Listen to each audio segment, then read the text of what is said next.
90 రోజుల కోర్సు పూర్తి చేస్తే చాలు 100% ప్లేస్మెంట్ సపోర్ట్ తో సాఫ్ట్వేర్ జాబ్ మీ సొంతం. వెంటనే కోడ్ జ్ఞాన్ డెస్టినేషన్ ని సంప్రదించండి. నమస్తే, వెల్కమ్ టు సుమన్ టీవీ. నేను మీ యాంకర్ సరి. మార్చ్ నెలలో ద్వాదశ రాశుల వారికి ఎలా ఉండబోతుంది, వారు ఎలాంటి పరిహారాలు చేసుకోవాలి, వీటి గురించి ఇన్ డీటెయిల్గా మనతో చెప్పడానికి వేదిక్ ఆస్ట్రాలజర్ ఉమా గారు ఉన్నారు. వారిని అడిగి తెలుసుకుందాం. నమస్కారం గురుగారు. నమస్తే అమ్మా. ద్వాదశ రాశుల వారికి మార్చ్ నెలలో గ్రహ సంచారం ఎలా ఉండబోతుంది? అందరికీ నమస్కారం అండి. ఈ మార్చి నెల అంటే ఈ మాసంలో చాలా మార్పులు జరగబోతున్నాయి. ఎందుకు అంటే ఈ నెల ఆఖరిలో, ఈ మాసం చివరిలో శని యొక్క ట్రాన్సిట్ జరగడం వల్ల కొంతమందికి ఏలినాటి శని లేదా శని దోషములు పోతున్నాయి, కొంతమందికి శని దోషాలు పట్టబోతున్నాయి ఈ మాసం చివరిలో. అదేవిధంగా ఇదే మాసం చివరిలో 28, 29, 30వ తారీఖుల్లో షష్టగ్రహ కూటమైనటువంటిది ఏర్పడబోతోంది. దానివల్ల ద్వాదశ రాశులకి 12 రాశుల మీద కూడా ఈ యొక్క ప్రభావం అనేది తీవ్రంగా పడబోతోంది. ఐదర్ పాజిటివ్ అయినా నెగిటివ్ అయినా ఖచ్చితంగా పడుతుంది. దాని గురించి డిస్కస్ చేసుకోవాలి అండ్ దాని గురించి తగిన జాగ్రత్తలు కూడా చెప్పాలి. అదేవిధంగా ఈ మాసంలో రవి యొక్క ట్రాన్సిట్ కూడా మార్చి 15వ తారీఖు తర్వాత జరగబోతోంది.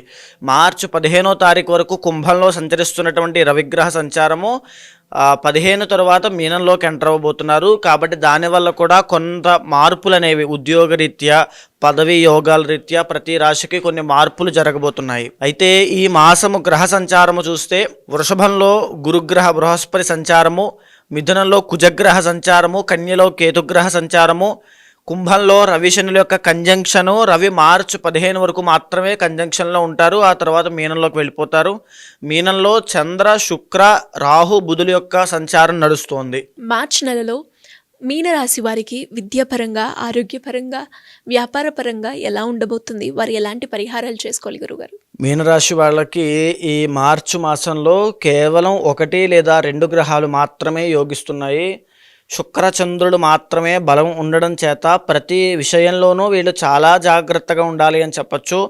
మొదటిగా వీళ్ళ యొక్క ఇది చూస్తే కనుక లగ్నంలో వీళ్ళకి రాహు యొక్క సంచారం నడుస్తోంది. దీనివల్ల ఆరోగ్యపరమైన ఇబ్బందులు, ఆర్థిక నష్టము, సంపాదించిందంతా వెళ్ళిపోవడం లాంటివి ఎన్నో కనబడుతున్నాయి.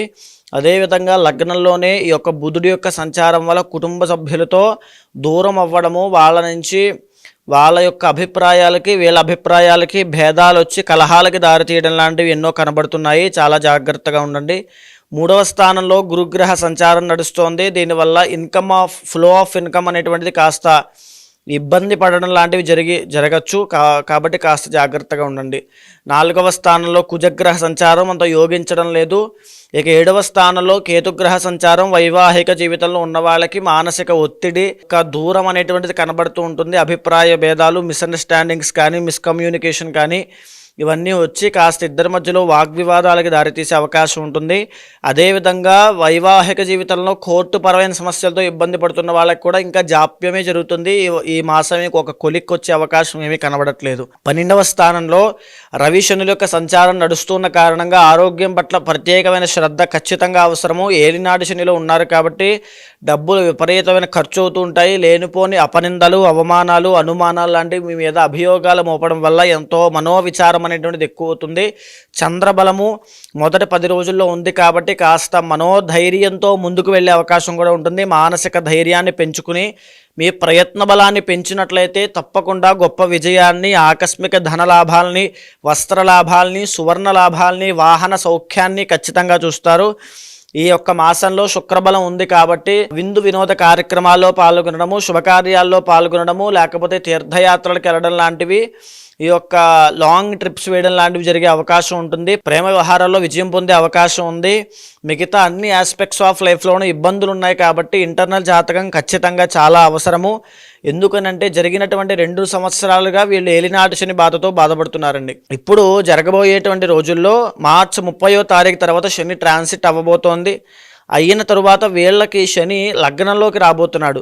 మీనంలోకి వచ్చిన తర్వాత జన్మశని ప్రారంభమయ్యి జన్మస్య దేహ కష్టము అన్నట్టుగా ఆరోగ్యపరమైన ఇబ్బందులు ప్రారంభం అవుతాయి. ఊపిరితిత్తుల దగ్గర నుంచి మోకాళ్ళ వరకు వచ్చేటువంటి ఆరోగ్య సమస్యలు తీవ్రమయ్యి వాటి విషయాల్లో ఇబ్బంది పడే అవకాశం ఉంటుంది.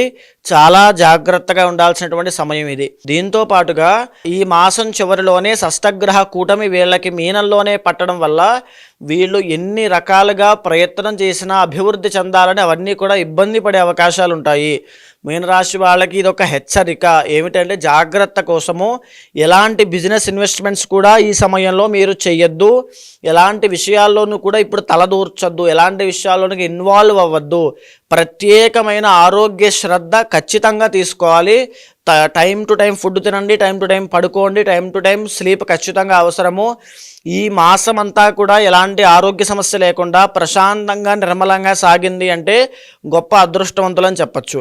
అది కాకుండా ఏదైనా ఒక చిన్న ఆరోగ్య సమస్య ఇబ్బంది పెట్టినా మీరు ఆ దోషానికి ఇబ్బంది పడుతున్నారనే కారణం అవుతుంది. కాబట్టి చాలా జాగ్రత్తగా ఉండండి. మీ రాశిలోనే షష్టగ్రహ కూటమి పడుతోంది. విదేశీ యోగాలు ఎవరైనా వెళ్ళాలి అనుకుంటే విదేశాలకి ప్రస్తుతానికి మానుకోవడం చాలా అవసరము మీ జాగ్రత్త కోసము. తరువాత ఎవరైనా సరే విదేశాల్లో ఉంటూ మాకు ఉద్యోగం లేదండి, వ్యాపారం విషయంలో మాకు దెబ్బతిన్నాం అనుకుంటే కనుక ఇప్పుడు కూడా కాస్త సైలెంట్గా ప్రశాంతంగా ఉండండి. సేఫ్ సైడ్ చూసుకోండి. ఇంటర్నల్ జాతకం తప్పకుండా చూసుకోండి. జాతకంలో యోగాలు ఉంటే ఓవర్కమ్ అవుతారు, లేకపోతే అక్కడ ఆగిపోయే అవకాశాలు ఉంటాయి. చాలా కేర్ఫుల్గా ఉండాలి. దీంతో పాటుగా శని రాహుల కంజంక్షన్ కూడా వీళ్ళకి రాబోయే రోజుల్లో ఈ షష్టగ్రహ కూటమి వల్ల పడుతోందని దీర్ఘకాలిక ఆరోగ్య సమస్యలు వీళ్ళకి పట్టబోయే అవకాశాలు కనబడుతున్నాయి. కాబట్టి చాలా జాగ్రత్తగా ఉండండి ఆరోగ్యం పట్ల. ఇకపోతే వచ్చిన డబ్బుని సద్వినియోగం చేసుకునేలాగా, వచ్చిన డబ్బుని దాచుకునేలాగా, సేవ్ చేసుకునేలా చూసుకోండి. లేకపోతే విపరీతమైన ఖర్చులకి దారి తీస్తాయి. కాబట్టి వెరీ కేర్ఫుల్గా ఉండండి. ఎలాంటి పరిహారాలు చేసుకోవాలి గురుగారు? వీళ్ళు ఖచ్చితంగా ఇంటర్నల్ జాతకం చూసుకుని తగినటువంటి శాంతి పరిహారములు, పూజలు కానీ, హోమాలు కానీ, జపాలు కానీ, జప హోమార్చనాభిషేక విధి అన్నట్టుగా అవన్నీ కూడా తప్పకుండా ఈ మాసంలో ఖచ్చితంగా ఆచరించి తీరాలండి. జాతకరీత్యా ఎవరికైనా ఎలాంటి సమస్యలు ఎదుర్కొన్నప్పటికీ దానికి తగ్గట్టుగా పరిష్కారాలు చేసుకోవాలి అంటే ఏ విధంగా మిమ్మల్ని అప్రోచ్ అయ్యే ఛాన్స్ ఉందంటారు గురుగారు? తప్పకుండా అమ్మా. ఏదైతే మనం మాస ఫలితములు, వార ఫలితములు, తర్వాత సంవత్సర ఫలితములను మాట్లాడుకుంటున్నామో అది గోచార ఫలితంగా మన మీద 30 నుంచి 45% మాత్రమే ప్రభావితం చూపిస్తుంది. మిగతా పర్సెంట్ అంతా కూడా ఇంటర్నల్ జాతకం మీద ఆధారపడి ఉంటుంది. కాబట్టి కంగారు పడాల్సిన పని లేదు. కొన్ని రాశుల వారికి యోగాలు బాగాలేని డిసప్పాయింట్ అవ్వాల్సిన పని లేదు. కొన్ని రాశుల వాళ్ళకి రాజయోగం ఉంది కదా అని చెప్పి ఏ పని చేయకుండా ఖాళీగా కూర్చోవాల్సిన అవసరమూ లేదు. ఇంటర్నల్ జాతకం మీద వాళ్ళ యొక్క నిత్య యోగాలు, ఆ యొక్క దోషాల మీద కూడా ఆధారపడి ఉంటుంది. సో ఎవరైనా సంప్రదించాలనుకుంటే కింద కనిపించేటువంటి నెంబర్కి కాంటాక్ట్ చేయండి. తప్పకుండా మా వాళ్ళు మీకు పూర్తి వివరాలు ఇస్తారు. దాన్ని బట్టి తప్పకుండా ఇంటర్నల్ జాతకం చూసి దాన్ని గోచారంతో సమన్వయం చేసి ఏ సమస్యతో మీరు బాధపడుతున్నారో అది తెలుసుకున్న తర్వాత దానికి సరైనటువంటి పరిష్కారము, ఏదైతే పరిహారం పూజలు ఉంటాయో అవి చేయించి తప్పకుండా మీకు ఆ రిజల్ట్ వచ్చేలా చేస్తాను. ధన్యవాదాలు గురుగారు. నమస్తే అమ్మా. సుమన్ టీవీలో మీ పర్సనల్ అండ్ బిజినెస్ ప్రమోషన్స్ కోసం కింది నెంబర్కి కాంటాక్ట్ చేయండి.